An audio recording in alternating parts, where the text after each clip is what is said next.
বিশেষ পরিপ্রেক্ষিতে এবং বিশেষ নতুন স্বাস্থ্যমন্ত্রীর দায়িত্ব নেওয়ার পর থেকেই ওষুধের দাম নিয়ন্ত্রণ নিয়ে সরব হলেও আসেনি কোনো সমাধান, বরং কয়েক দফায় বাড়ে ওষুধের দাম।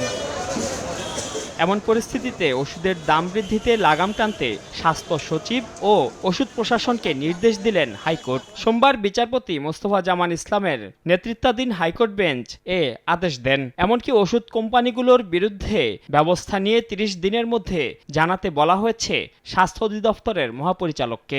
স্বাস্থ্য সচিব এবং স্বাস্থ্য অধিদপ্তরের মহাপরিচালক মহোদয়কে বলেছেন যে ওষুধ কোম্পানিগুলো যে নিজেদের ইচ্ছামাফিক ওষুধের মূল্য নির্ধারণ করছে সেটা বন্ধে কার্যকর পদক্ষেপ গ্রহণ করার জন্য, এবং তারা ঔষধ আইনের যে ৩০ ধারা লঙ্ঘন করেছে সেই লঙ্ঘন করার কারণে ফার্মাসিউটিক্যাল কোম্পানির বিরুদ্ধে আইনগত ব্যবস্থা গ্রহণ করে আগামী ৩০ দিনের মধ্যে মহামান্য আদালতে প্রতিবেদন দাখিল করার জন্য সুনির্দিষ্ট নির্দেশনা দিয়েছেন।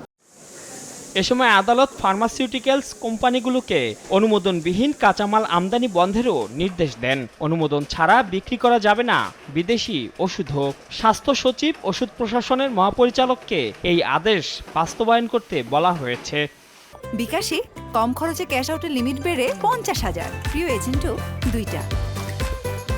রুলটি নিষ্পত্তি না হওয়া পর্যন্ত সকল প্রকার ফার্মাসিউটিক্যাল কোম্পানিগুলোকে বলা হয়েছে যাতে অনুমোদনবিহীনভাবে যেন তারা কাঁচামাল আমদানি না করতে পারে, এবং এই বৈদেশিক যে ওষুধগুলো আছে সেই বৈদেশিক ওষুধগুলো অনুমোদনবিহীনভাবে যেন বিক্রি করতে না পারে। এর আগে স্বেচ্ছাচারী ও আইন বহির্ভূতভাবে ওষুধ কোম্পানিগুলোর ওষুধের দাম বৃদ্ধির বৈধতা চ্যালেঞ্জ করে হাইকোর্টে রিট করে ক্যাব। রিটের যেসব কোম্পানির ওষুধের দাম ড্রাগস অ্যান্ড কসমেটিক্স অ্যাক্ট ২০২৩-এর ৩০ ধারা অনুযায়ী নির্ধারণ করা হয়নি সেগুলোর কাঁচামাল আমদানি ও বিক্রির উপর নিষেধাজ্ঞা দেওয়ার নির্দেশনা চাওয়া হয়। মাইনুল আহসান, সময় সংবাদ, ঢাকা।